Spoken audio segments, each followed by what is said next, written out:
Hi, I'm Joe Crump. My daughter Katie and I drove down to the Indiana Capitol building on Saturday to participate in a Black Lives Matter sit-in and march. Our purpose was to show our solidarity, our support, and be an ally in this vital movement. It's my hope that it will be the most significant movement for equality that has ever occurred in this country, and that we'll begin to see real and lasting change. It's time for significant change in the way we treat the brown and black community, and the only way that change will happen is if their movement has white allies. We need each other. The only way women got the vote in this country in 1919, just 100 years ago, was because of male allies. My grandmother was born in 1901, so she was the first generation of American women who were allowed to vote. Women were finally legally granted this inalienable right, because men in our legislature voted to allow it. And that was just white women. Black women didn't get a vote until 1965, when the Voting Rights Act was passed. And it was another decade after that before Latin, Native, and Asian Americans were allowed to vote. The same can be said about the slave trade and slave ownership in America. The only way slavery was abolished in our country was because white elected officials were pushed by their constituents to do it. It wasn't pleasant, it wasn't popular, it wasn't comfortable, it wasn't even peaceful or without bloodshed or loss of life. We had a civil war. It was hard fought, but there are no ethical people today who would say that the struggle wasn't worth it. The Black Lives Matter movement also needs white allies, and that's why I showed up last Saturday at this event in downtown Indianapolis. Events like this are happening in just about every city in the country. I could only add my one small voice, but together, in Indianapolis alone, there were thousands of us taking a knee in front of the Indiana State Capitol building, and in our moment of silence, we were loud. And now our elected representatives are listening. We have a long history of racism and hate in this country. It is perhaps our greatest shame as a nation. I know it's difficult to hear, but we are all racist. And until we acknowledge that fact, we won't be able to fix it. You may say, I'm not a racist. I treat everyone equally. I try to be respectful and follow the golden rule. And I have to say, that's how I was raised as well. I was taught that racism is wrong, that hate is wrong, and that tolerance and compassion are vital for a civilized society to function. I was also taught that all men are created equal, and those words still fill my heart. But if you're paying attention at all, we all see the ugly reality. Some of us are more equal than others, and it's not just because we work harder. We live with this open secret. When a white man like me gets pulled over by a police officer for speeding, the worst thing I can expect is a ticket. I've been pulled over more than my share of times because I have a bit of a lead foot. But I don't have much to fear when I get pulled over. The officer asks me for my license, registration, and insurance, which I hand to them. They've always been polite to me and never asked me to get out of the car. They either give me a ticket or more often give me a warning, wish me a good day, and I drive away, slower than before, and don't really think about it again after that. This is the way that interactions with a police officer should be. Unfortunately, this doesn't happen with most encounters between the police force and the black and brown community. Based on FBI statistics, an average of 2 unarmed black people are killed per week in this country by the police officers whose job was supposed to be to protect and serve. This is a deep and tragic failure by our law enforcement agencies and the men and women who implement their unconscionable policies. The list of dead keeps mounting. The video evidence is unassailable, and the guilt of the police force is impossible to deny. For those of you who've had good experiences with law enforcement and have friends and family who work in these jobs, as I have, this is hard to hear and hard not to have an immediate knee-jerk reaction against. But maybe it's time to take a breath and think about what's really happening and consider whether or not our current system makes sense. The murder of George Floyd is the flashpoint of the current rebellion that is happening across the country and the world. And it was a horrific 8 minutes and 46 seconds. But his brutal murder is simply the latest in a long litany of murder and abuse toward the Black and brown community by law enforcement in this country. It's time for it to stop, and it won't stop without the white community lending our support and acting as allies to the oppressed Black and brown community. Our silence in this struggle means that the violence will continue. The police are the public face of the failure of government to address the inequality that drives our economy, our healthcare, our education, our joblessness, our system of justice. These problems will not be solved without systemic change. We are at the confluence of multiple, profound, life-changing, worldwide crises. Brutal policing and racism aren't the only major problems that we face. We're locked down by a worldwide pandemic. We're living through an economic crisis and joblessness the like which we haven't seen in 100 years. Everyone on the planet is being impacted by global climate change and the destruction that is already resulting in its wake. All these things will change the way we live and prosper in this world. Together, science tells us these crises have the potential to cause mass planetary human extinction. And we have to decide if we're going to try to solve these problems or continue to bury our heads in the sand and ignore them and hope to God that someone does it for us. I choose to take action. So how can this mess be fixed? How do we get our ideals to line up with our reality?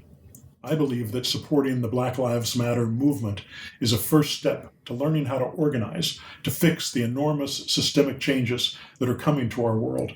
Black Lives Matter and the social justice movement is a train that is already moving thanks to the tireless efforts and blood spilled by activists in the African American community. These are people who have been working on and thinking about this problem for many decades, long before George Floyd was murdered. Let's support them and listen to them and implement their ideas for solving the problem of policing and racism in this country. Because I tell you this, the organization and policy changes needed to fix the problems of racism in America will also make it possible to solve the other crises looming in our horizon. Without trying to be hyperbolic, we must work together or we will die together. If we work together, we can survive. Let's talk about specific things that can be done. The sign I carried over my head at the march on Saturday said, "Defund the police, divest and invest." I know, it's hard to hear, but listen to what I have to say. To me, this doesn't mean get rid of the police entirely. What it does mean is stop using the police to carry out functions in society that require a different skill set than they're trained for. What do we need police for? We want them to protect us from violent crime. Very little of what they do these days is focused on violent crime or physically protecting the community that they serve.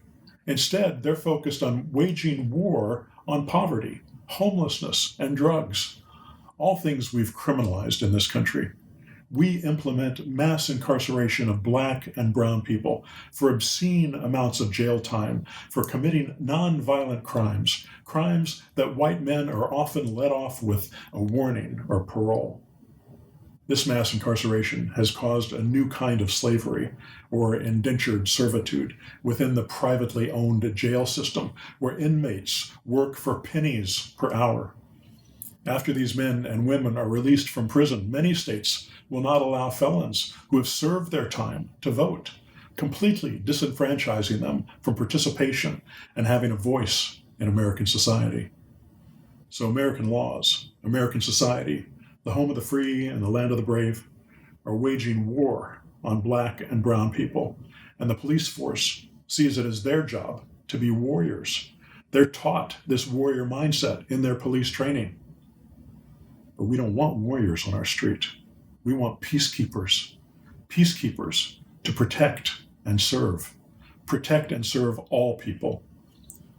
The drug crisis would be better handled by trained mental health professionals. It's not within the purview of police officer training to provide this kind of education to our police officers. Jailing drug users and dealers has been proven to be an enormous waste of public funds and has caused a dramatically higher level of incarceration in the U.S. than any other country in the world. including third world police states. The police force also wages war on crime by criminalizing poverty, criminalizing mental illness, and criminalizing homelessness. What if we reduced the money going to police for the enforcement of non-violent petty laws that criminalize these problems and diverted those funds to systems that reduce and treated mental illness? What if we invested in solving the homeless crisis? What would this do for our society? What would it do for all American people? I have a small business investing in residential real estate, and there are a lot of excellent solutions to the homeless crisis that would not cost as much money as people seem to think, and it would give people who need it a place to live and a new lease on life. It would also create commerce, improve our communities and our standard of living, and it would reduce violent crime. All these things have been proven to decrease crime and increase the quality of life in communities where they've been implemented. There's so much to say, but for now I'm going to try to wrap things up. I know that not everyone is going to agree with me or feel that they need to participate in solving this problem. I get it. But I think many of you may be able to see the value in lending your voice and your support to the changes that are coming to our country. Black Lives Matter tells us there are several ways that the white community can help. 1, march with them. Get on Instagram and Facebook and find the Black Lives Matter chapter in your town. They'll be posting their activities. All you have to do is show up and support. 2, donate to them. There are a lot of good organizations that could use your financial support. Find the one you can help and give what you can. And if you can't give, follow them on social media and give them your moral support and encouragement. 3, follow their lead and do what you can as a white person to protect them from harm. We aren't there to tell them how to run their organization. We are there to listen and support, and if we can, step in and protect the Black and brown community who are marching at our side from the law enforcement officers who might be less willing to hurt us than hurt them. 4, continue to educate yourself and contact your representatives about these issues even after the protests on the street subside, because the fight doesn't end until there are legislative changes that actually make a difference to people's lives. All right, that's it for now. If you have comments or ideas about what I'm talking about, please feel free to put them in the comments below. I have a feeling I'm going to get comments whether I like it or not. These ideas may seem radical to you at first, but I ask you to sit with them for a while and listen to your heart. All these ideas are not my ideas. They've been developed over a lot of years by the activist community who've been trying to end racist policies in the police department and in our society. If I didn't communicate them well, that's on me, not on them. Reforming the police department by tinkering around the edges with policy hasn't worked. And so it's time to do something fundamentally different by reallocating the funds that we currently spend. Changing the way we do law enforcement in this country is only the first step. The only way to effectively create significant positive change is by addressing the core problems of education, healthcare, income, and inequality. That is the job that faces us. This is a rebellion against hate and bigotry in our world, and your help is needed. Thank you. Go to the circle, y'all. The march is still around the circle. Go to the circle.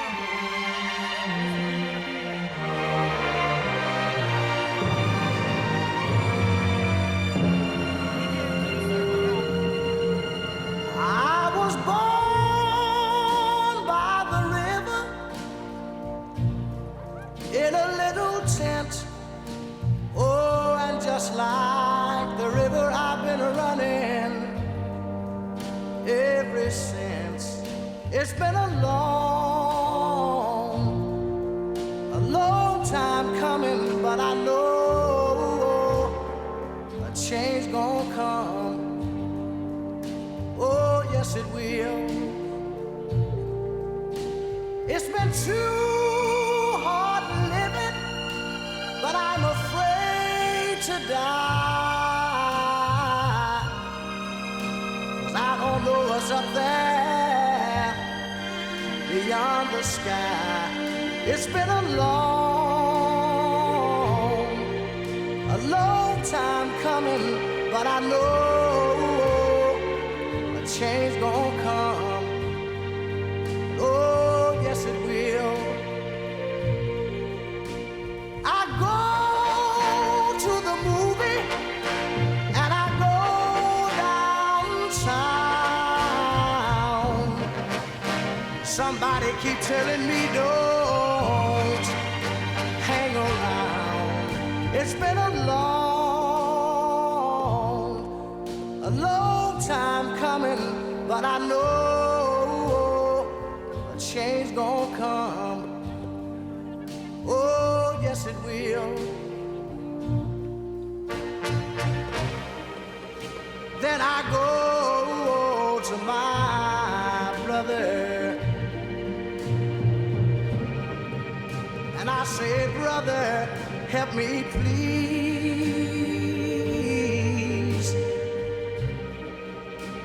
But he winds up knocking me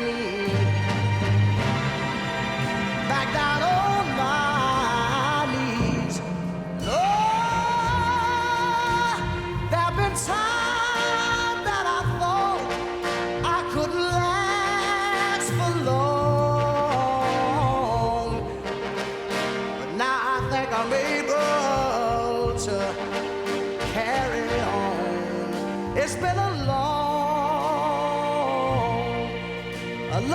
time coming, but I know